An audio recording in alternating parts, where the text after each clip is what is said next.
Thank you all for coming to Freedom from the Streets and No More Streets and MICAH's Luncheon. I am Janelle Freeman Anderson, and I am the founder of Freedom from the Streets and No More Streets.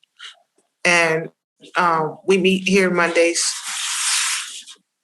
We meet here Mondays at the library right now. And I am going to send it over to Sue.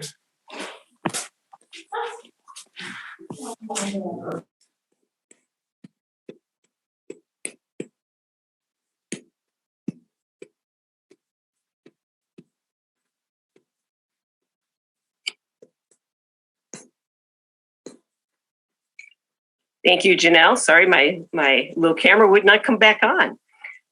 Pastor Becky, who was going to do our faith reflection, her plane was delayed in Omaha, Nebraska, and she is the director of Hope Avenue, Twin Cities, which has been operating a shelter in North Minneapolis, and she is a pastor at Elam Church and has been operating Hope Avenue for a number of years there. So I'm going to be reading her faith reflection. As I look around this room, and I'll add on the computer, I am aware of a common denominator in you and me. We are people who are attracted to this work with MICAH and Freedom from the Streets and No More Streets in different ways. As a leader, a theologian, advocate, street worker, volunteer, and paid staff or financial supporter of those without a home. Deeper still, I see you as friends of people that our society calls out as marginalized, destitute, isolated, and desperate. But working with those without housing is more than a hobby. It's more than you are trained for. It's a way of being, of pouring yourself out for the marginalized, those who God calls beloved, who can feel at times invisible and forgotten by our culture. And it's fair to say that however you serve the needy, this is spiritual leadership. Not only are you called to this work, but you stand in the gap for those who feel like they're voiceless. In the Old Testament, Moses had lived experience of being born in the wrong race. He turned his back on his royal upbringing and princely label to do right. Moses became the servant of the Lord. That's powerful.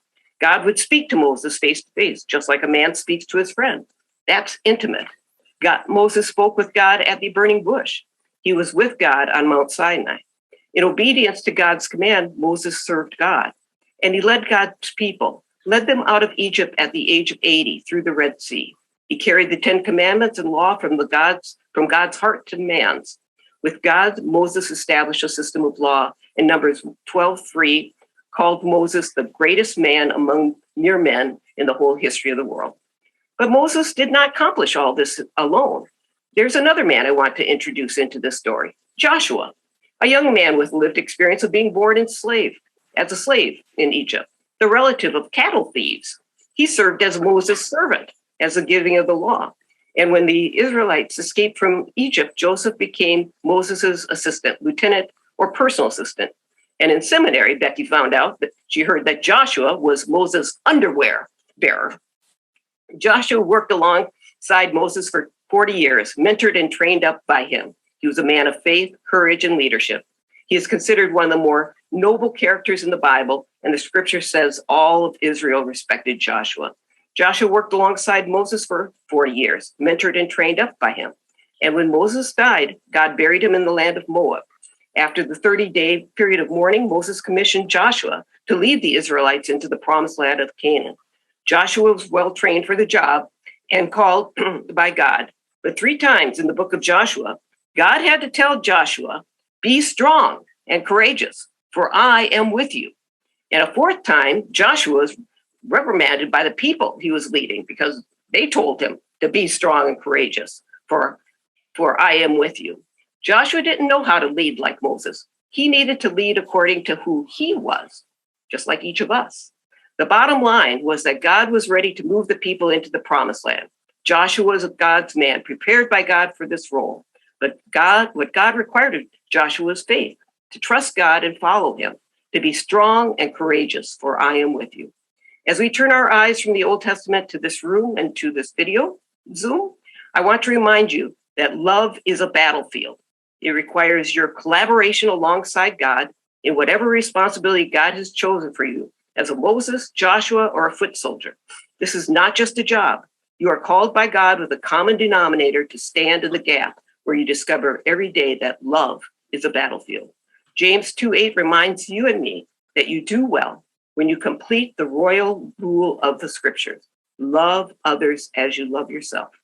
God bless you. Moses came to an end and God spoke to the 80-year-old Joshua. God was not looking for a mini Moses to lead, and instead commissioned Joshua to lead the Israelites into the promised land, Canaan. And I would say that Becky would probably say that he has charged each one of us to do the same. And I'm going to share my screen, and we're going to have Janelle and John tell us a little bit more about Freedom from the Streets and their own experiences. Okay, like I said before, my name is Janelle Freeman Anderson. I am the founder of Freedom from the Streets and No More Streets. Freedom from the Streets came in 3 years ago when I was sitting with the group, and they a lot of people from St. Paul was coming to help and ask about where can they get help at. I couldn't give them no help or nothing because we are in Hennepin County, but a lot of Ramsey County was coming to ask us. So my task was to go out and find somebody with bus tokens and a spot in the room. I went, I did that. I found MICAH, and I came back, and I came back, and I presented them with this. I did it less than a week because God was willing for me to do this. So when I came back in the week, they wouldn't do it. It was a debate on it, but it was a lot of people that needed help for Hennepin County. For Ramsey County needed help. So, well, John will tell the rest, but I'm going to say something. Another thing is that Freedom from the Streets we just do not do meetings. We do meetings. I am inside of two churches, Hope Avenue. I cook dinner for the people, and I hear their complaints. So I'm in there hearing complaints. I'm in Rescue Now.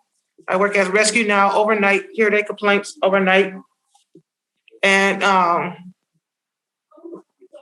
we did our unsheltered union. We had an unsheltered union that was formed because of the simple fact is that Hennepin County wanted to kick out homeless people, put back in homeless people. We didn't understand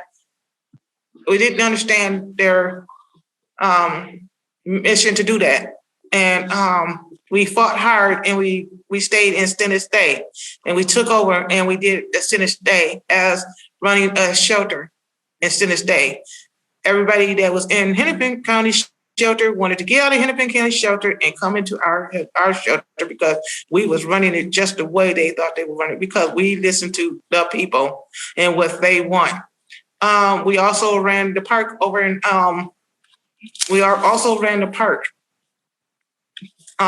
when the COVID-19 came over, we ran the park.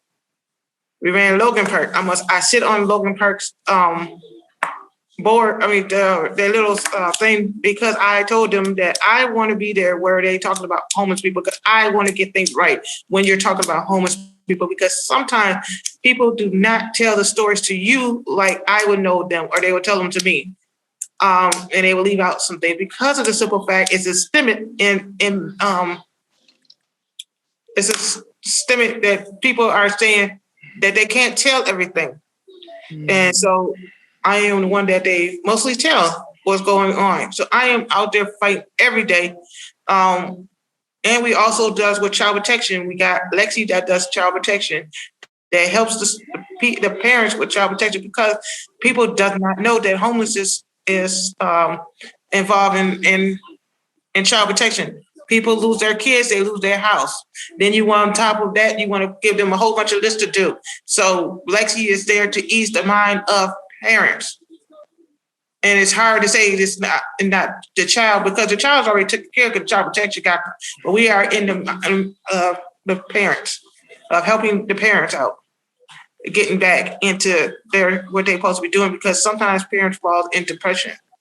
Also, we does the thing with correction. We've been in court with a couple people with correction because of the simple fact is they just have a minor thing on them and did not know the minor thing. 5 minor things add up to a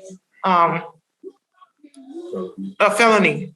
So we helped them out. We helped a couple of them out, especially that was in the show. I mean, the outside running in the parks, lifting their stuff, going to the next house, to the next house, to the next place, to the next place, next place, next place. We had to help them out so they could keep out of trouble. We helped the young guy out because he told us the real truth of the story of what was going on. People don't know that foster kids in foster care, when they get 18 years old and they don't got no medication, they're going to get their street medication. So it's hard. So we know a lot of that stuff, and we helped a lot of that stuff inside of courtrooms. We signed papers and told them they in our program with us. So we helped them out. We even helped somebody stay inside the shelter, inside the not shelter, but inside the hotel. Stay inside the hotel, house arrest. And we helped them with the house arrest, help them get their stuff moving on because they needed it, or else they would have been in jail, because the simple fact is that people are going to throw people in jail, and especially if they don't got no housing, they're going to jail. And he was living in the shelter inside of there. We helped them do that.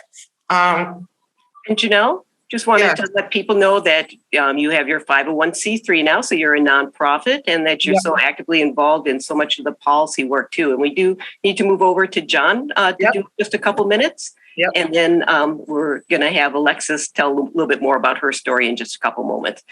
John, can you move over a little bit more so you're in the screen so we can see you? Yeah, there you are. Don't want to miss that handsome face. How you doing today? We're doing well. So you've got about 3 minutes. Okay. Okay. Well, first of all, I would like to thank all the lawmakers in the legislature that has a social cognition on what's going on in the communities in which they're governed. They have a responsibility to give us the best that we possibly can get and for the betterment of the community. I usually like to stick with the mission that basically gave the foundation on what Freedom from the Street is all about. It talks about the mission, and what is our goal in that mission is to find resources and solutions to those who are experiencing homelessness, as well as those who are on the verge of being homeless. It starts off with the truth of the communities. You can't do basically anything without the truth of the community. So that means you have to be in tune with the community. That's number one. Number two, we have here to advocate for positive change in the public and private realms. Those are the things that is very, very important, because so many people are experiencing homelessness and some have never experienced homelessness. And in my personal situation, I'm under displacement because I'm originally from New Orleans, Louisiana. I give a quick synopsis on certain things within the organization because we're dealing with a certain amount of time that needs to get these things done. And I'm one to just stick to the root of the problems and what we can do to have a betterment of the communities in which we live in both the Twin City areas. One of the other things that we also talk about is the community-based income for housing for the homeless, expanding the low-income eligibility across the state, as well as having those individuals who qualify to have low, stable, permanent housing, as well as rent control and tax incentives for the landlords. These are the things that are very important toward the community. These are the things that that expands the community toward the positive, and it also reduces the volume of homeless people on the street. So that's my goal in what I want to do here in the state of Minnesota, and work with advocacy groups that are on the same page. We do not reward failure here. We do not reward it. And that statement is because we want everyone to be toward the betterment. We'll go against our own mission, and it comes from the community. So we don't need the circle redundancy that's going on right now, but we need a better step toward that betterment in the mission that we already set out to implement and actually get it done. So one of the questions. Oh, John, yeah. we're gonna jump in right now because we got a little bit of a late start, and we're gonna move it over to. I'm gonna jump past going to jump past my introducing MICAH so that we can make sure that our speakers that need to leave early can get on, and go over to Alexis. And Alexis, do you want to talk a little bit about this? And then I'm going to talk about what the theme is for today. And then I'm going to put you on full screen, okay? Alexis?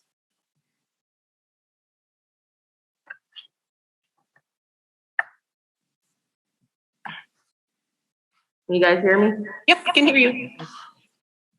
Okay. My name is Alexis Kramer. I am on the board with Freedom from the Streets and also work with No More Streets. I personally got involved with this advocacy because I have lived experience of being homeless, and I also have lived experience of dealing with child protection. A little short story about me is I grew up in foster care twice due to sexual abuse and physical abuse and emotional abuse. Once when I was a baby, and once again when I was 17, and that was when I was sexually assaulted. I grew up with lack of education, so I didn't really know how to speak like how I speak now until I met Janelle. 2.5 years ago, after age out of foster care, I was involved with child protection again, because I've been involved with them my whole life since I had children. And I currently have 2 kids. They're 3 and 5 now.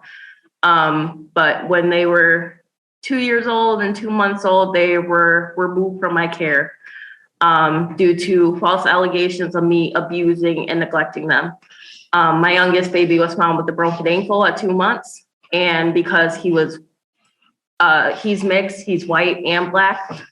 Because he was white and they saw that I was a black single mother, child protection came in and took my children from me. And I was too trusting with other people, so I let other people watch my children. And the other party that had them when they were in foster care, she never really got investigated because her family's Caucasian. And they placed my children with her for 2.5 years. We have a good relationship now, but like in the past, it was really hard for me to trust people. I kept asking for help and nobody would help me. And this happened in Hennepin County. I grew up in St. Paul, and then throughout my years, I moved to Hennepin County for 4 years. And the reason why I became homeless was because of child protection. I lost my source of income. I had to quit my job because I was being sexually assaulted by an employee there. And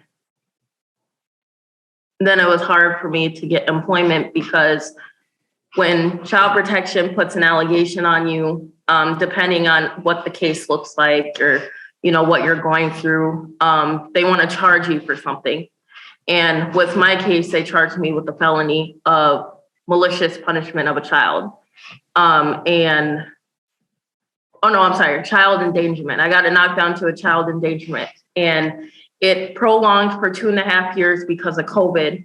But there was never any evidence that I actually did hurt my child. So I just wanted to bring that up, that like for people that don't understand child protection. Now, I'm not trying to sound so negative about them. I mean, there's some things that they do really well at, but like in my case, I feel like they target more of the poor families. And I think that really needs to change. I think poor families are not getting the help that they need, especially parents who are Black and brown. And I just really want to, let the people that are from Hennepin County on here know that, like, regardless of all this, like, I'm not going to hold a grudge or anything because, it is what it is. But I really would like to see Hennepin County turn around and actually recognize that what they're doing is hurting families. It is important to keep families together. And I feel like when it comes to allegations, I feel like they really need to be investigated first before they even remove the child. Like there needs to be some evidence that the parent actually did something to the child before they actually be like, oh, well, we're just going to remove them because it's a safety issue. But there's no evidence. So how can you just remove the child with no evidence and then turn around and charge the parent for it for something they didn't do and then ruin their life going forward? Because of this, I had to run to Ramsey County just to get into housing. I'm in a GRH housing, which is a group residential housing program, where I have to share a house with roommates. And I want to be in my own place. But I can't do that because child protection is still involved in my life. I can't even get a job. I can't, and without a job, I have no source of income. The only income I can get is working with nonprofits, which is, Freedom from the Streets and other organizations that I'm advocating with. And I'm trying to turn my life around, but it's hard when I have all these barriers that keep stopping me from succeeding in life. But I'm not going to give up, because through it all, I finally got my 2 children back a week ago. But then there's still more barriers because I'm not in charge of my children. Child protection still has, custody of the children. So it's like, I can't get my benefits changed back to INFIP. I can't, get my kids transportation so they can go to daycare. I have to figure out how to have fuel money for my own car that I can't afford all the time because I have to drive my own 2 kids to daycare, which parents do. But when you have no income, how does the county expect you to take your children to point A to point B all the time, especially every single day? And Alexis, I think you have brought up, a lot of the critical points that we're going to ask the panel to be talking about as they're going through and giving some presentations on ways that we can help families that have child protection, mental health issues, have different types of disabilities within. And we're going to then open it up in a little bit here and ask a number of more questions. And we know that you're just a fierce advocate to make sure that our families stay together. And there's many different ways that you're working on that on both the federal level as well as on the state level. So we're going to turn it over to Lorna. And Lorna, if you want to come on screen. Right. This going. All right. Well, thanks, Sue, and Alexis and Janelle and John. Really appreciate your stories and creating space for me to join you all today. My name is Lorna Schmidt. I'm the Public Policy Manager with Catholic Charities of St. Paul in Minneapolis. We are a regional provider of social services in the Twin Cities area. A lot of our work is known for the emergency shelter and housing services that we provide, but we also are heavily involved in early childhood and family services, as well as what I would say is our growing robust program for aging and disability services as well, helping seniors obtain the supports that they need to remain safely and independently living in their own homes. I was asked to join you today to talk a little bit about our work in the space of housing assistance programs and specifically housing support, which many of you may have heard of before. I've already heard GRH mentioned. So group residential housing, or GRH, is what is now known as housing support. This is a program that exists statewide to prevent homelessness and prevent individuals from living in institutional settings. It is statewide, and as we said, it's really directed towards seniors and adults with disabilities who have low income or who are at risk of homelessness or institutional placement. Most recipients are ages 65 or above, but again, also individuals who may be younger than that, who have a condition such as a physical or mental health diagnosis. We like to say that this program is more than rent assistance. It also helps pay for basic housing costs, things like food, bed and linens, laundry, household supplies, really those like common day-to-day needs that individuals have beyond just the 4 walls of a home to achieve housing stability. It is something that is associated with an individual, so kind of a benefit tied to a person and not to a place. So while it does operate in a number of different settings, grouped homes still being one of them, more and more we are finding that it is serving individuals who are choosing to live in community settings, so individuals who are living in private apartment units with their own lease. This is one of the state's primary tools to help address the housing and homelessness crisis. We know it's not perfect. So last legislative session, we set out with a number of our partners to seek some reforms to the program, reforms that were based on input from our partners, from our staff, our tenants, and guests of our emergency shelter services as well. So two big things that we were able to achieve last year. One was looking at more flexibility for healthcare related absences. So up until recently, individuals who were on housing support were subject to, we'll say, felt like arbitrary absence policies. So you could be gone 18 days at a time, but not more than that, or you lose your housing benefit. So we worked to create a policy change that says basically housing is healthcare, and when individuals are needing to seek medical treatment, if they're needing to seek mental health treatment, substance use treatment, they should be able to access those services without having to give up their apartment and their house key as part of it. So now individuals can be gone up to 92 days in a year without risk of losing that benefit. And there is language that was built in to create an exemption process. So if there are extreme circumstances where somebody would need to be gone even longer than those 92 days, then that's something that the Department of Human Services Commissioner would be able to review. The other change that we were able to pass was a monthly benefit increase. So we mentioned again that housing support is rent, but also helps pay for a number of those basic housing costs. But as we've seen rent increases rise and inflation, that monthly benefit wasn't really keeping pace with what we know the needs were. So we were able to achieve a $50 per month benefit increase that was meant to better capture the cost of the programs, bring more stability for the tenants themselves so that they wouldn't have to worry about finding new housing units that were in their rent range, but also brings more stability to landlords and providers as well, building those relationships and hopefully opening the doors to more landlords participating in the program. So those are two starting points, but we know that there's a lot more that needs to be done to really make this program work across the state. So this session, we are starting to have a number of conversations with you, with other partners, with lawmakers to really look at how we build this out and where we go from here.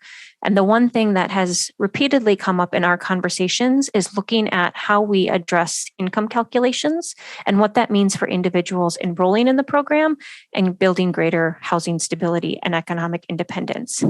Right now, we know that if someone's primary income source is SSI, that's not counted in the same way as other revenue. So an individual might be receiving their monthly SSI benefit, and enrolling in the program would essentially be told that they have to pay in their full SSI check and receive in return their housing and a $100 personal allowance. $111, I believe, is the current rate, which is offering a lot, but we know nobody can really live on $111, even if your food and your rent is largely paid for. We know that individuals are choosing to remain unsheltered because of this lack of control over their finances. And we also know that there are people that are on the program who are interested in moving off of it, but feel stuck because they essentially have no way to accumulate wealth. And so forced to become reliant and essentially held in poverty.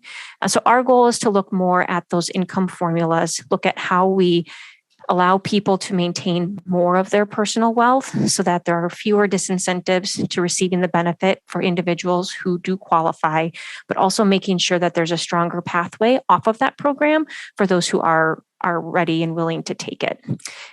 So again, like we're just starting to have a number of those conversations. We've been excited by the feedback that we've gotten from lawmakers and others so far, but we know it's a big issue.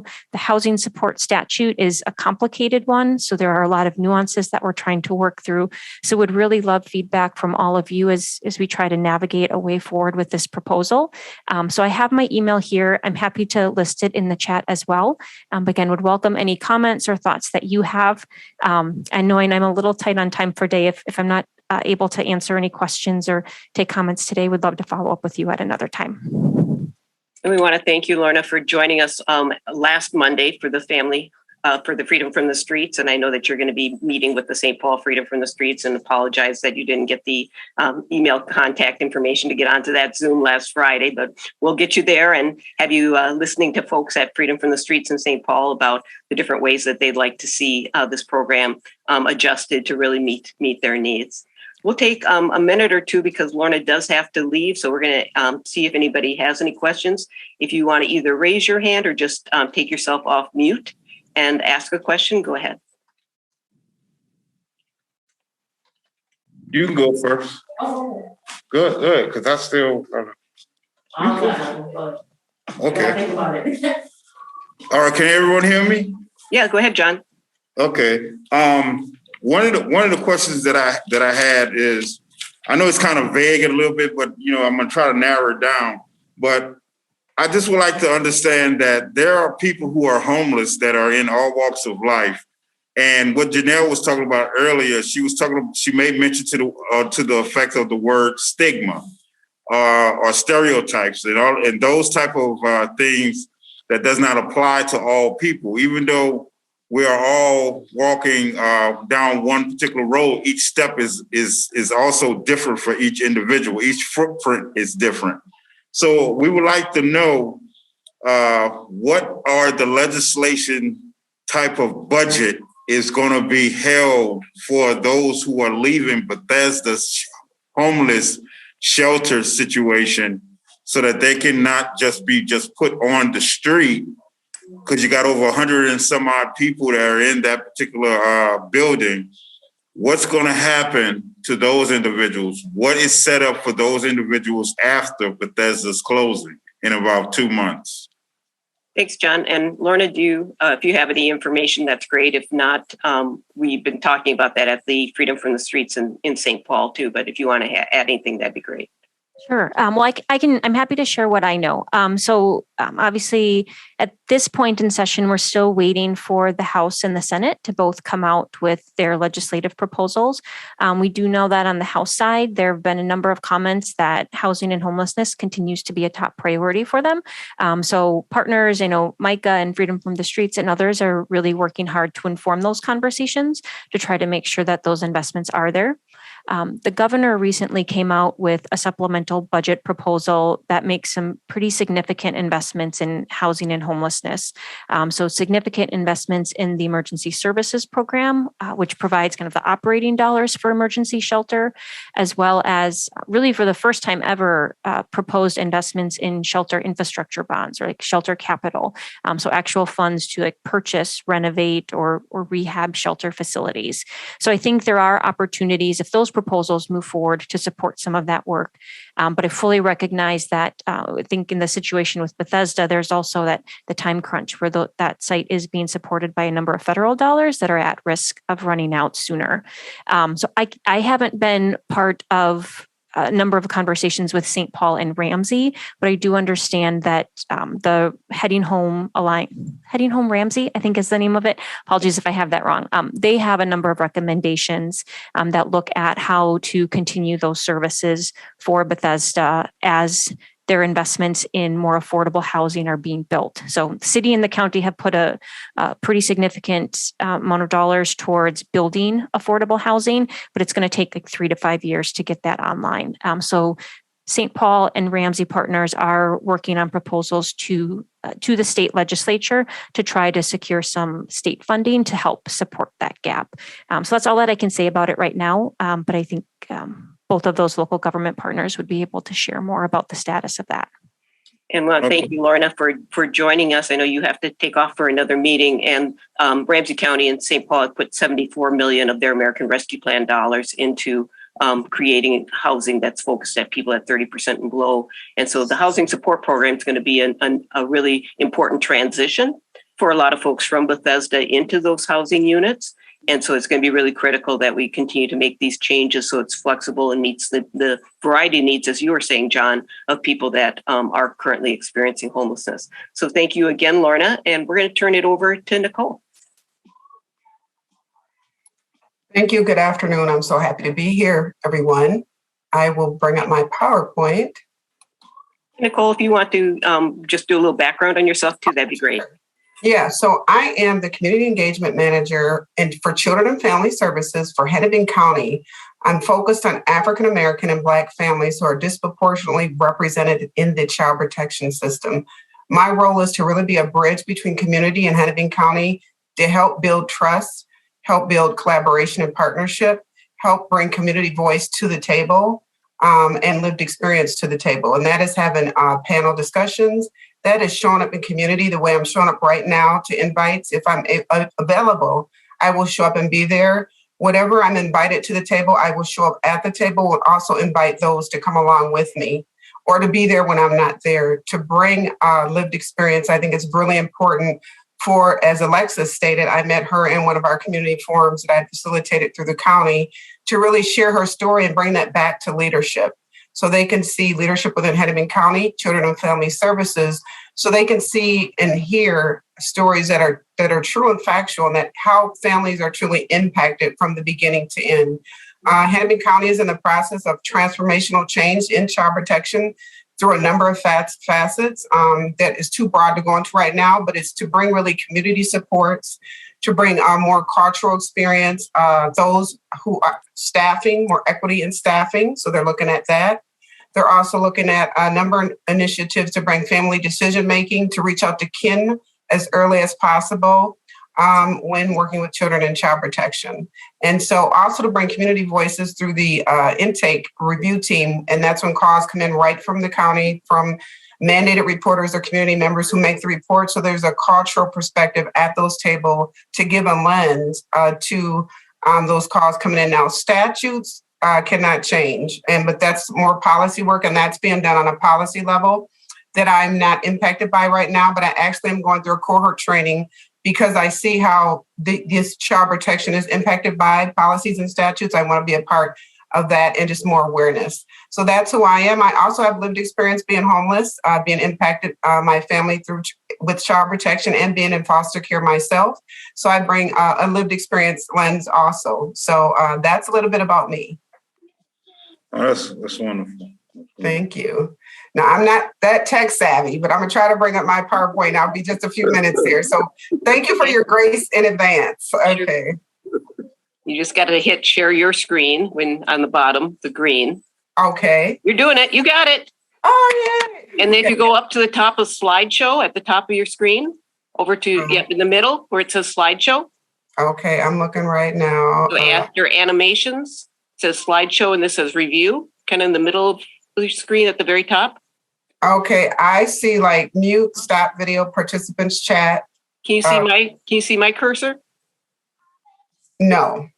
Nicole, this is Mary, also with MICAH. It's like on your PowerPoint. If you go over from file and you go over about 4 or 5, you'll see slideshow. So file, home, insert, draw. Up a little higher. I see a new slide. I see. Go up to the top, one more up a little higher. Yep, And then, now come across. Okay, I am looking right now. 1 second. Let me just check this. 1 second. I apologize. Thank you in advance. No worries. No, Thanks, Mary. I see after animations, it's slideshow. And if you click on that, it'll let you go to the start of the slideshow. No. Go over. two to the right of transitions. Right here? On that. Keep going. Yeah. Keep going. 2 more. You have animations as like that next tag, and then you've got slideshow. So let's see. Trying to think. The other way you can just do it, if you want to, you can just go slide by slide. So if you just touch the slide on the left-hand side, it'll come up. It's fine to do it that way.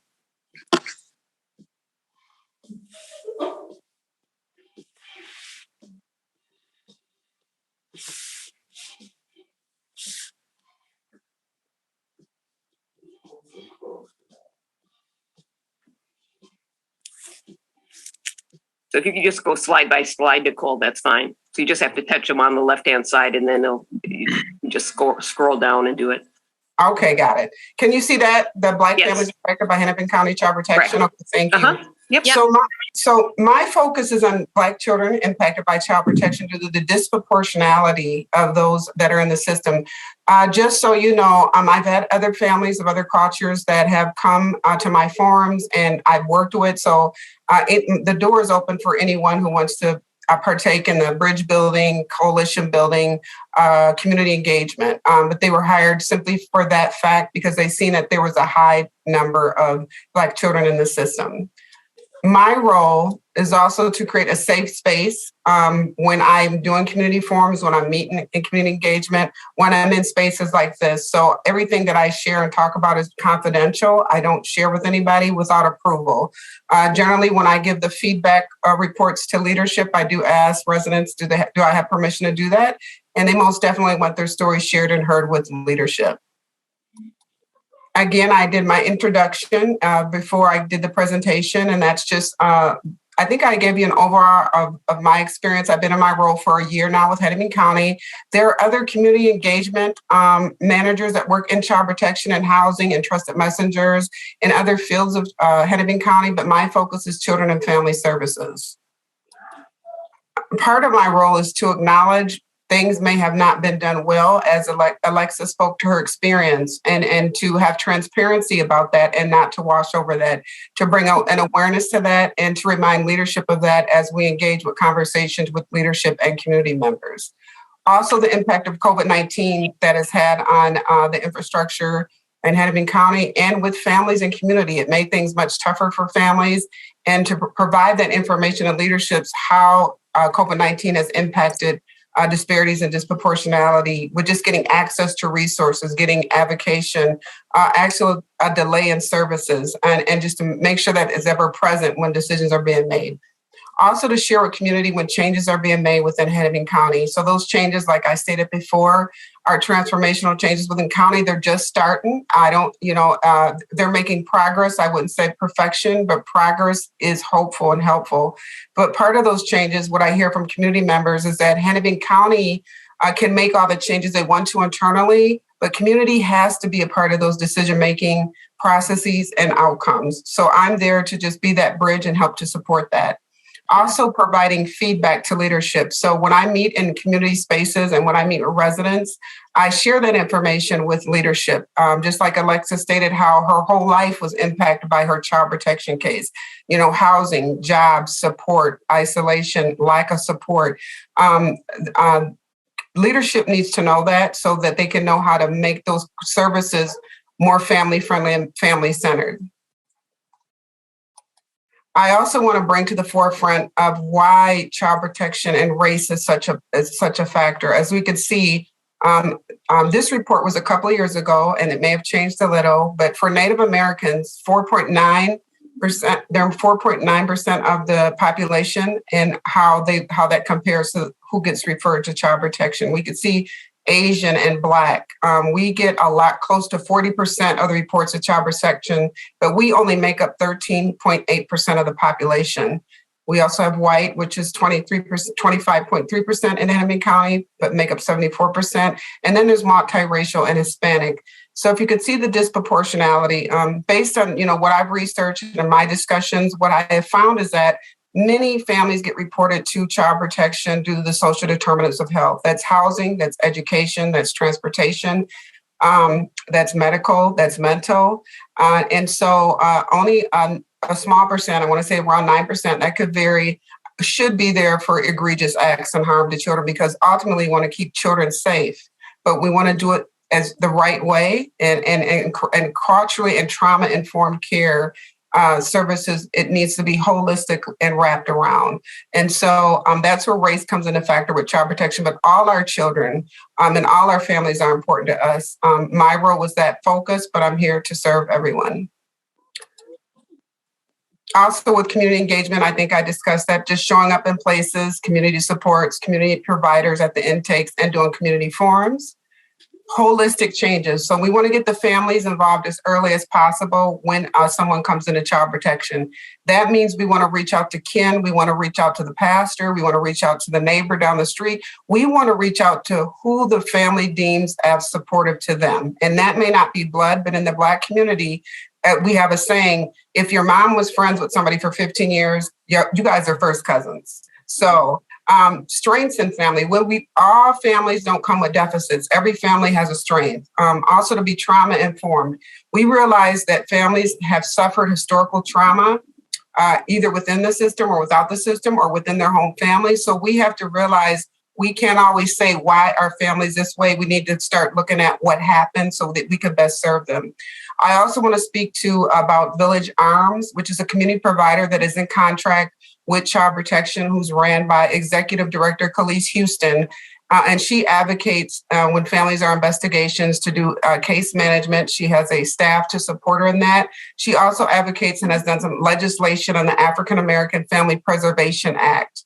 Also to provide cultural services. So that is cultural from the lens of, African American families, American Indian families, and to build on those cultural strengths. I do have someone who has a role similar to mine, and she's our American Indian coordinator, and she does similar work that I do.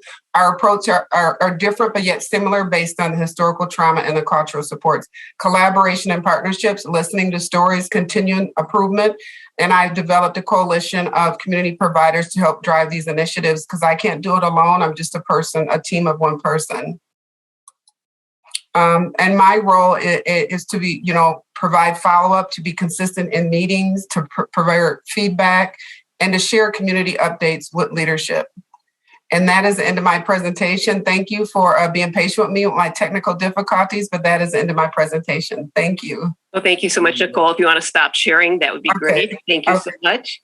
And we're going to go over to Cindy and have her do her presentation. So Cindy, if you want to come off screen and if you start talking, you'll show up on the screen. Good afternoon, everyone, and thank you, Ms. Nicole. You pretty much covered everything I was going to talk about.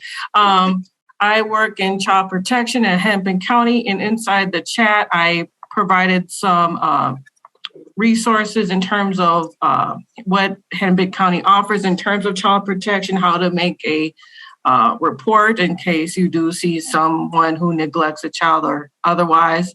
Also, I put the site for DHS, which sets the standards that Hennepin County has to follow. Also in the chat, you'll find a resolution from the City of Minneapolis Civil Rights Department. We wrote a letter supporting the African American Family Preservation Act. And we wrote another letter that basically is a letter to legislation saying we support the African American Family Preservation Act as well. Little bit about background of myself. First and foremost, before I get into that, I want to thank everyone for sharing their stories. It's not easy to share your traumas and your experiences. And I thank everyone for sharing their real stories. I too faced different adversities through homelessness, living in a group home.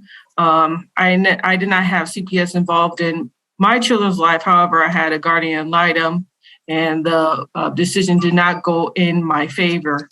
But that led me to want to, number one, work with foster youth, which I've done for 10 years, over 10 years.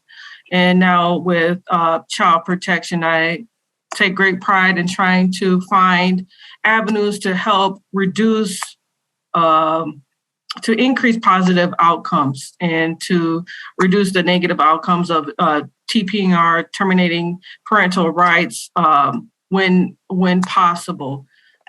We do have a thing called family group decision making, which I personally love, that basically involves the family in terms of who they deem as a family, like Nicole stated, who is their family, not only by blood, but by friendship, and talking about ways that they can support the families and try to overcome those stereotypes, those barriers, and overcoming those to make sure that the family stays together.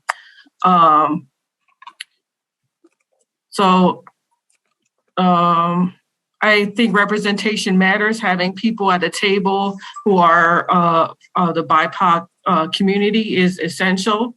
And it is my hope that Hennepin County and the state hire more people of color and with similar backgrounds who have experienced, like myself, homelessness, group homes, guardian ad litem, all those negative experiences, and just try to evolve. I think they are taking the steps in the right direction by having the pilot program, which they have, the African American Preservation Act, which Nicole talked about. There is a pilot program. They do investigations to help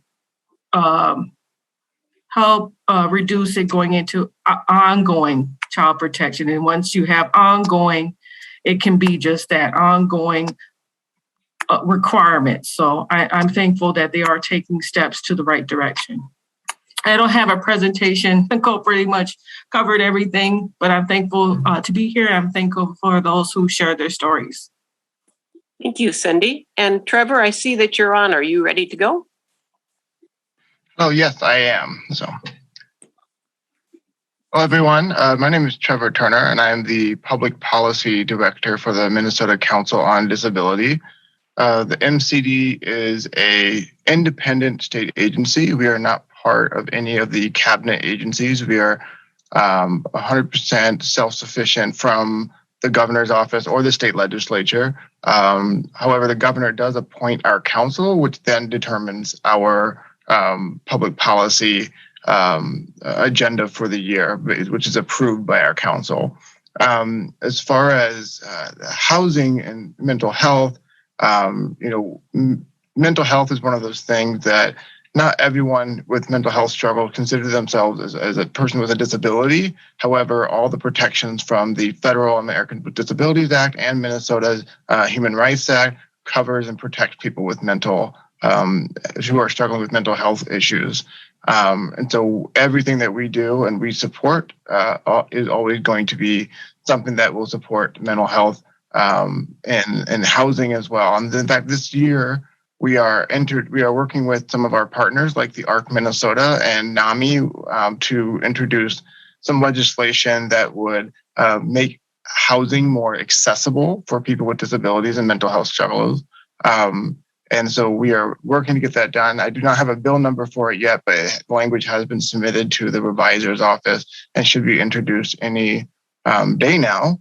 And we have Representative Breyer from Egan, who's going to be the chief author of it in the House. And in the Senate, I believe it's Senator Utke, but I could be wrong on that one. I need to check with that one. That might have changed since I last had our meeting. But this bill would increase the number of units that are required to be accessible by our federal and state bonding dollars. And so increasing the number of accessible units will help address housing shortages for marginalized people. Oftentimes, there's a lot of housing projects and things that will get approved, but they're not accessible or designed for people with disabilities or people who may need access to mental health care or anything like that. And so that is what we're primarily focusing on as one of our public policy priorities this year. And then as far as child protection, I actually have been working with a constituent who is working to change and help social workers and our court system understand disability and mental health better. Unfortunately, in our court system, there isn't enough training and understanding around what it's like to live with a disability or live with mental health, with a mental illness. And so we want to make sure that our courts are properly trained, our social workers are properly trained, and all the case managers and things like that are properly trained and know how to do not just what disabilities are, but also how to work with disabilities and how to engage with people who have disabilities and mental health illnesses. So that is just the update that I wanted to give to everyone here. I'm looking forward to listening more on this presentation, and never hesitate to reach out to me or the Council on Disability. My email is simply Trevor, TREVOR, .Turner, like Tina Turner, but unfortunately not related, and at state.us. So that's my email. You can email me anytime if you have any concerns or think that the Minnesota Council on Disability should be addressing. So thanks to everyone. Thank you, Trevor. I'm going to just briefly do an update on MICAH that we didn't get to at the beginning, and want to thank again everyone for joining us today. And as Trevor was talking, Representative Ryer is a very active legislator with our work in Dakota County. MICAH is the Metropolitan Interfaith Council on Affordable Housing. We started in 1988, and we are so honored and proud to have Janelle and Linda and Jean and other folks that are here on the Zoom call today that are part of our board. MICAH's board and staff is made up of 70% of people from diverse communities, as well as over half of our board and staff are people that have experienced homelessness or housing crisis or discrimination. And MICAH works throughout the metropolitan area, as well as working on state and federal legislation. I have the honor to have helped start MICAH back in '88, and am currently the contracted executive director and president of the National Coalition for the Homeless, as well as have the honor to serve in a number of other positions and working with people that are experiencing homelessness, and have been doing that for over 54 years. We want to be a welcoming community where everyone has, without exception, has a safe, decent, accessible, and affordable home. Be a welcoming community. And most of our members are congregations and organizations that are meeting the immediate needs of people experiencing homelessness in their community: prevention services, outreach, food, shelter, transitional and supportive housing, and affordable rental housing, while we all work together to change these systemic causes, which we've been talking about today, that cause people to become homeless and then to oftentimes stay in homelessness for a long time. Our work is based on our faith and listening and working with people that are experiencing homelessness. And so we are very honored when Janelle came to us and wanted to start Freedom from the Streets. And so we're able to use the space in St. Paul initially before COVID at First Lutheran to get it started back almost 3 years ago now, coming up really soon, Janelle. And then she started the Minneapolis chapter a half year later. So we're just very excited to see Freedom from the Streets become a nonprofit as they continue to do the incredible work that they're doing. We work regionally, and so we work in MICAH Northeast, which is Washington and suburban counties. MICAH St. Paul, some of our St. Paul members are here today, as well as our suburban Ramsey County folks. MICAH Anoka County, Housing for All, which is Hennepin County. MICAH South, which is our Dakota County, that Representative Ryer is going to be speaking in on Friday.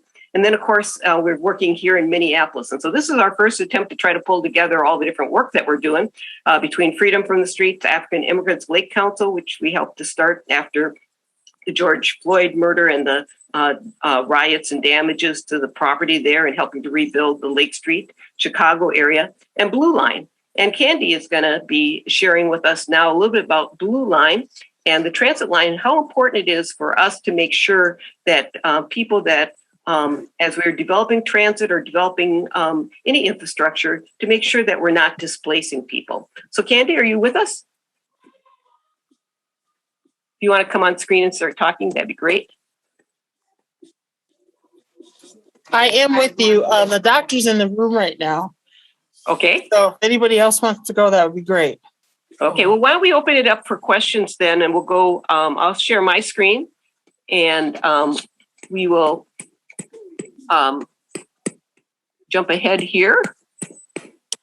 Thank you again for all of our presenters and all of your flexibility.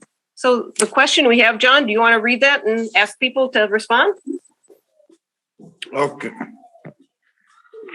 Okay, it says, all policymakers, what would you do to support mental health in the criminal justice, housing, and child protection? So any policymakers that are on, or anybody that wants to respond, if you want to either raise your hand or just take yourself off mute, that would be great. And go ahead and give us your feedback.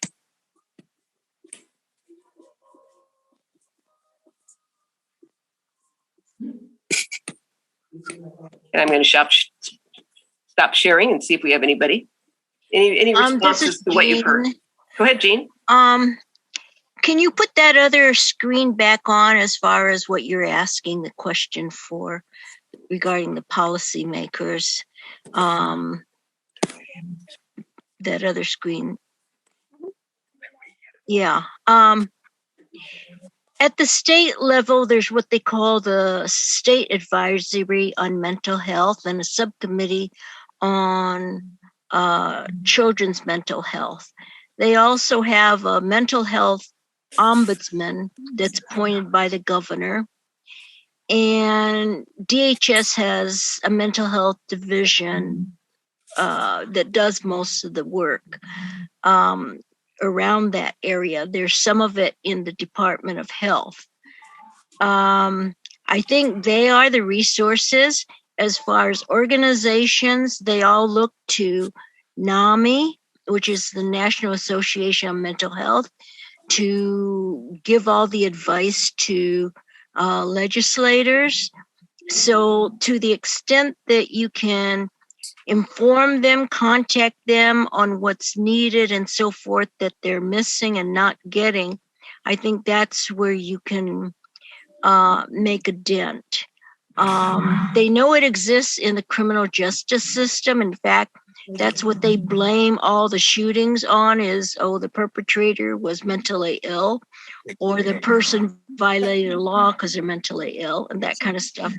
And lots of times that's just an excuse because there's other reasons why they stick people in the criminal justice system, which is too long to get into.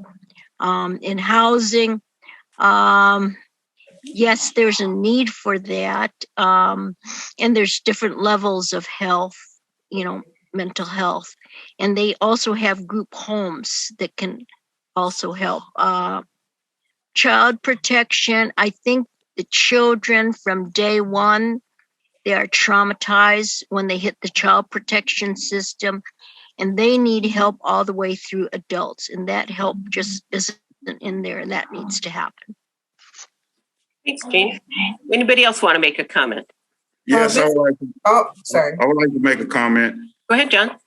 The question is, what will you do to support mental health? That's the question in criminal justice. That means it's a more personal setting as to what you are going to do personally. Oh, if you're asking me, I'm not a policymaker, like a legislator. I'm a wannabe. We have the honor to have Jean serve on the MICAH board also. So, but okay. I have been in all those areas. Okay, Nicole has her hand up. So why don't we go to Nicole? Yeah, I am not a policy. Hello? Can you hear me? This is Nicole. Hey, Sam. Oh. They said they would. Oh. So the doctor gave her a choice. She could stay in the hospital because she has a heart murmur. Uh-huh. Yeah, hold on. So Candy, we can just skip your presentation today, okay? If that would make it easier for you. I think she's on the phone right now. Okay. I'm on the phone talking to my brother because my mom doesn't want to stay in the hospital, so we're trying to get her. But Candy, I can do my presentation in about 5 minutes. Okay, we'll get back to you if you want to put yourself on mute. That's great. Go ahead, Nicole. I'm not a policymaker or decision maker, but what I have found to be somewhat effective is in the systems that I come in contact with, which is housing, economic supports, criminal justice system, child protection, is that when there's an opportunity to speak on funding for these programs, when there's a listening session, when there's a community event, I'm there. I also research who am I voting for and what is their background regarding all these situations. I think early child intervention and funding for that is, if we can get ahead of it as soon as possible, I support that. I've been on a rewrite support service committee, which rewrote policies for economic supports for families because they were causing more harm than helpful. So mine is really from a lay person's perspective, but even those small decisions help because we were able to help families with 3 months of rent versus 1 month of rent. We're able to give them money towards transportation, even if they didn't own a car, but if they were using a family member's car.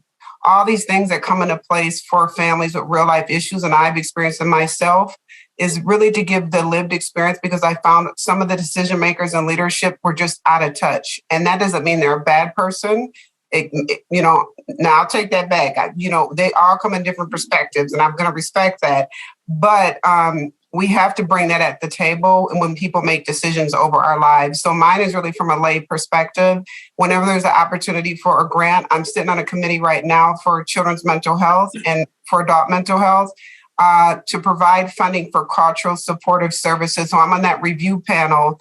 So we're selecting the best candidates that would support our community members versus someone in leadership just saying we're going to keep giving money to the same organization and it may not be working. So mine is just where I can make an impact. That's what I do. And so that's what I'm committed to do when I intersect with all these systems. Thank you. And thank you so much. And I think that really takes us to kind of the next part of our presentation, which is really talking about how you all can be involved in helping to make these changes. And Janelle and Linda and Jean and others that are part of Freedom from the Streets and No More Streets have been very actively involved in the Homes for All legislative agenda. This is 270 organizations, and Linda is now one of the co-chairs of it, which we're really proud that she is the co-chair of the coalition.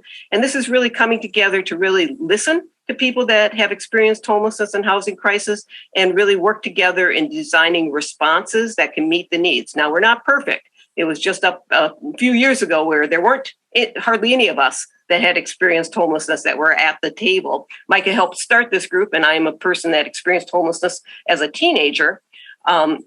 And so this has been, again, my life's work for over the last 54 years. I'm now 68. So I've seen us go from not having this new episode of homelessness that we're now in our 5th decade to an earlier time where it was more a very smaller number of people experiencing homelessness, but very, very important.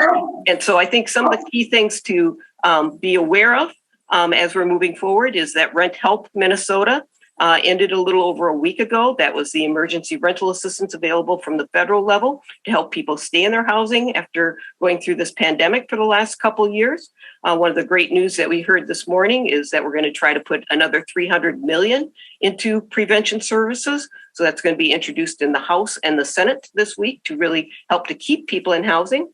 And then the governor, as was mentioned earlier, has put $1 billion into housing and homeless resources. Now that's good, and that's a big start. But we put about $1.5 billion into home ownership each year right now on the state level. So MICAH's calling for $2 to $3 billion to go into housing to prevent homelessness, to assist people that are currently homeless to get into shelter and get the resources they need to get into housing, and then to make our housing affordable for people that have incomes that are 30% and below. So folks with the very, very lowest income. We were pleased that last week, as we pushed for the $300 million in the rental assistance, that a number of our policymakers that were on our different policy breakfasts decided with their staff to actually bring legislation forward to move that forward. So again, we're calling on a much higher level of investment. And so some of the things that you can see that we're talking about is having more equitable access and treatment, making sure that if you do have like a Section 8 certificate or a housing choice voucher, is that you're not discriminated against because of whatever type of income that you have getting into housing. I'll talk a little bit more about the Lead Safe Home Bill in just a minute. We want to expand the number of different senior housing opportunities too, because we know that we have a very high percentage of folks that are seniors that are right at the risk of experiencing homelessness. It's our fastest growing percentage of people experiencing homelessness in the state of Minnesota. And then we want to make sure that we're not displacing people. And we'll talk about that when Candy has a couple minutes as we work on anti-displacement around all different types of work that's being done around infrastructure and other areas. And the Bring It Home campaign is a campaign that Beacon started. That's $1 billion a year for rental assistance. So really helping people have the money and have the resources to be able to afford the housing out there. And that people get time, if they are at risk of being evicted, to know about that. And that we can get those expunged, get those taken off people's records, because we know those credit and criminal records and all those different records that came into being in the late 80s and early 90s is really a way that we discriminate and keep people out of housing. Then we want to build more homes, and we want to make our shelters 24 hours and have them really as a place that we can do wraparound services and help people get into housing. And one of the key things that Freedom from the Streets and No More Streets talks about, they want to be the employees in those programs. And Janelle is an employee at one of our shelters in Northeast Minneapolis that just opened, and then she volunteers at Hope Avenue, Twin Cities, over in North Minneapolis. And we have many people, like have been talked about here, that have experienced homelessness. They have great skills and great opportunities and can relate to folks. And we want to make sure that folks are getting those opportunities and jobs, as well as running the programs, actually operating that. I know that's a dream of Freedom from the Streets, is to actually be an organization that actually runs some different types of housing opportunities for folks, where people relate to other folks that are actually experiencing homelessness. And again, really targeting at people that with the lowest incomes. Then we want to make sure that we're preserving the housing that we have. We have a lot of landlords that are getting older like me, and that they are ready to sell off their property. We don't want people that are just investing in housing from the East and West Coast and other countries to come in to our community and buy up that property and be absentee landlords and don't care about the housing. They just want the check each month. And so we want to make sure that the housing is owned by people in the community, one, that we can hold them accountable, and that it really is a community asset. And then to continue to increase dollars for public housing, to rehab our public housing that is in great disrepair. One of our greatest assets of affordable housing throughout the state is over 180,000 manufactured homes, many of them in parks, and others that are on acreage of land in our rural areas. I actually own one of those that I rent to a senior that has very limited income. So she basically just pays the utilities and the taxes and the insurance, and has that two-bedroom home for less than $450 a month. So she doesn't have to pay any of those utilities or those other things. So it's a way that we can create additional housing opportunities, tiny homes. There's a variety of different things there. The other piece that MICAH is working on that's been really critical for many of our board members who have children that have been lead poisoned, as well as some of our board members have been lead poisoned, has caused brain damage. And so we've been working on a bill called the Lead Safe Home Bill. 1 in every 3 homes in Minnesota still has lead paint in it. So even though you may think your home is safe, if it's built before 1979, there's a good chance that there's lead under some of those layers of paint. And so what we want to do is get legislation passed to make sure that we are testing the houses throughout the state, and then that we are encapsulating that. And what that means is that we paint over it and makes it safe so our kids don't pick up the dust and don't eat the paint chips, and our nieces and nephews and grandchildren, great nieces and nephews don't do that and become damaged in their brain, because that's what lead does. There's no tolerance for our brain for lead, whether it's in the paint or in the water. We do have a significant amount of money that is available through the infrastructure bill to deal with our lead pipes. And so we have from the bipartisan federal infrastructure bill, we have $680 million to deal with our state's water infrastructure. And that's 260,000 lead pipes or more that we're going to be replacing with infrastructure jobs to make our water safe. And these are wonderful jobs that we can get a lot of folks into the trades and getting jobs that'll pay $20 to $100 an hour with basically no training or free training. And we're trying to get it where people are actually paid to do that. So we think it's critical that as we're moving forward, that everyone is involved in helping to move these pieces of legislation together. And Candy, are you available for us yet? Now I'm going to go to the next slide. Okay, I'm just going to go to the next slide, and then right after this slide, I will go to you. So if you want to take a screenshot of this, or if you want, while we're getting the slide set up for Candy, is that we really want folks to get involved and start making phone calls, because when policymakers hear from you and hear from people that are impacted by the situation, they listen, especially if you live in their area. And some of these are folks that don't live in the metro area, but they need to hear from it too. So Senator Draheim is the Republican chair of the Housing Finance in the Senate, Finance and Policy. And that's where we've had a little bit more struggle getting this bill heard. We do have Senator Housley, who's also a Republican, an assistant majority leader in the Senate, and she's the author in our Senate bill. So we're pushing really hard to get a hearing on that bill. Representative Alice Hausman, who's the chair of the Housing Finance Committee, it passed out of all of her committees and was actually in the omnibus last year and the last couple of years to get moving. So she's a great supporter. She's going to have a hearing in the House very soon on the bill, and we're real excited about that. But we also want to make sure that we're using the $7.7 billion that some people call surplus that we have. We don't think that there's any surplus in this state when people are homeless and hungry, don't have their basic needs being met, are struggling with mental health chemical health or other issues. I myself struggle with depression and have struggled with alcoholism. I also have a criminal record in my background, a felony after having an accident after I was prescribed an opioid that was supposed to be a non-narcotic after I got hurt, but actually was an opioid and ended up having a stroke and a seizure. So we have a lot of reasons why people are experiencing homelessness and are struggling. We need to use our state resources to make sure that we are providing opportunities for people to be all that God has created each of us to be. And so calling the majority leader in the Senate, Miller, and our Speaker of the House, Portman, and just saying, we want these dollars invested in the needs of people now, and that we need to have the $1.15 billion that's left over from the American Rescue Plan, that's federal dollars, to be invested in those same ways. So hope that you'll take some time and you'll call. This will also be up on the MICAH website. And I'm going to stop sharing and I'm going to go over to Candy and we're going to talk just for a few moments about the Blue Line, and then we'll close up for the day. I want to thank everybody for doing that. Just want to help everybody remember that power concedes nothing without a demand. We must demand that all of our systems and organizations do what is needed to guarantee everyone, without exception, has a safe, decent, accessible home that's affordable at the income that you have. So I'm going to stop sharing. And Candy, if you want to start talking, I'm going to go get the other screen here and then we'll go through the Blue Line, okay? If you want to introduce yourself first, Candy, just a little bit about who you are. My name is Candy Bacon, and I am with MICAH. I am the Blue Line Outreach Organizer. And I have been working on and off with MICAH since 2013 on the Blue Line. Okay, and here we are. Specifically, because the Blue Line was originally going to, the route was going to go down Olson Highway. I got involved, and then what? And I can go up. I can go up to the corridor. There you go. Yeah, there you go.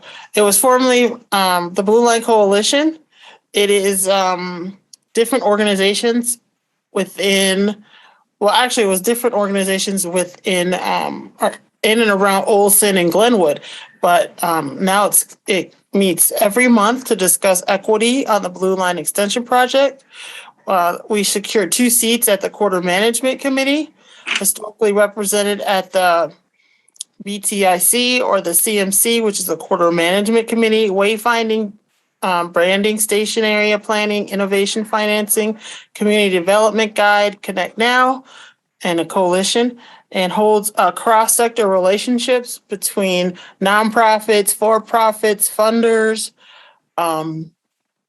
etc. Next slide, please. So currently, this is what we're looking at. The route has changed from the original alignment, which I was saying that was going to go down Olson Highway. Now it's between 2 different alignments. One is one. I don't know if you can see this that clearly, but one would be going down West Broadway, and the other one where this sharp turn is, that would be going down Washington to Lowry, and then ending up down West Broadway into Robbinsdale and other cities. And of course, we're concerned about the timing of these things, and the anti-displacement effort should come first. Next slide, please. So this is the projected timeline. So currently we are here with the, we identified the community supported, well, we're going to identify the community supported route, and then the environmental review, the document benefits and impact of the project, and then municipal consent from the city and the other LRT designs, and then the engineering development ready for the plan, the station area planning. Now the station area planning is going to be a lot of fun, but that's not for 1 to 5, 1.5 years to 2 years. And then 3 to 4 years is the construction and the full funding grant agreement. And then the goal line opens in 2028. That the route will be open and people will be ready to get on the train. So it's really critical that people are involved right now in helping make sure that we don't have any displacement happening. Yes. Okay. And then this is the community engagement. And let's see. December 2021, they released the route draft modification report. And then the the draft period for comments was open from December and it just closed January 25th to make the comments on which line that people preferred. And there's data at the Blue Line Coalition website that you can check out. And then they're gonna, in the spring of 2022, they're gonna release the final draft modification report. And hopefully, I believe the anti-displacement working group, which will be over everything of the project, will be up and running, because that will be from 2022 to 2023. So the Blue Line route selection projects, the major themes heard from the community is avoid impact and disruption to the community and the environment, safety on the transit and in communities served, easy pedestrian access to and from station, anti-displacement efforts are a priority, support for businesses during construction, access to regional destinations, support economic development, improve transit experience, improve access, serve transit-dependent populations. And of course, one of the other things is like, what do you want to see when you ride the train? Do you want for entertainment purposes? Are you just using the train to go here to there? I suggested, and we've been talking a lot about the amenities of and around the stations. Like, would you like to see an edible garden? Do you want some mint? Do you want some tomatoes? What do you want to see? How is it going to support our community? And what fun can we bring to this process? And I think the other thing that we want to make sure is that we don't have, displacement, as you're going to talk about, is that we want to really continue to create wealth where people are and to build that stability and that people that are along the line are getting jobs. So go ahead, Candy. Exactly. So in 2020 was a historic year for the Blue Line Coalition due to the creation of the Anti-Displacement Working Group. Initiative by Hennepin County and Met Council, even though they were not publicly acknowledged, without a doubt, this victory is thanks to the work of the Blue Line Coalition. CURE was hired to convene a group that will be in charge of producing policy recommendations and to address anti-displacement. Their work is supposed to conclude by 2023. The Anti-Displacement Working Group is an opportunity to break historic patterns that disproportionately and systematically impact Black, Indigenous, immigrant people of color who live, work, go to school, and whose lives are on the path of the Blue Line Extension Project.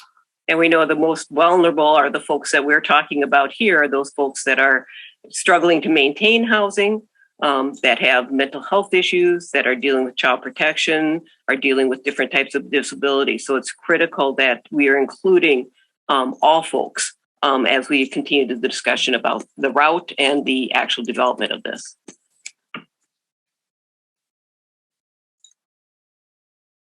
Right. And the Blue Line Coalition action. Strong inclusionary zoning policies that require development of affordable housing at 30% of median income, which is AMI, along the corridor so current residents can afford to stay. Residential and commercial rent control, like the one passed in St. Paul, which caps annual rents increases for tenants at 3%, and a similar approach to protect BIPOC small businesses from predatory buyouts or dramatic rent increases as well. TOPA, tenant opportunity to purchase to ensure renters and preservation buyers have a chance to buy buildings, changing ownership instead of predatory buyings looking to upscale and price out current residents to maximize profits. And that's the gang that's a part of the Blue Line Coalition. And thank you, Candy, for all your great work and working around all your mom's special needs and stuff like that. And thank you for taking care of your mom. So thank you so much, Candy. Thank you, guys. Yep. So if you want to be involved, Candy's going to put her email into the chat, I think. And you can contact Janelle or myself at any time. We're going to share screen again here, and we're going to finish up for the day. And thank you all for staying just a minute or two more with us. Oh, do they have any questions? Well, we are right at the hour, so we're not gonna be able to get to probably too many questions here. Send the questions to me in my email. Okay, these are some other ways that you can get involved. We have the Freedom from the Streets meeting from 1:30 to 3:30 at the Minneapolis downtown library every Monday. And then on Fridays from 11:30 to 1 at Rondo Library. Then we still have a couple more policy breakfasts coming up, and they each are a little bit different. You're welcome to join us. They're all free. Opportunity to purchase kickoff is where we're having the manufactured home parks that are a part of MICAH and also one of the co-chairs of Homes for All, working on making sure that people that are living in parks can actually own the land that they live on. So we have more cooperatives. We have the second day Chance on the Hill, and that's for folks that have correctional issues to make sure that they can get jobs and housing. That's coming up, as well as the Minnesota Coalition Day on the Hill and the JRLC Joint Religious Legislative Coalition. And MICAH is helping to be involved as members of all of those different groups. I just want to thank again all the individuals and congregation and organizational members of MICAH.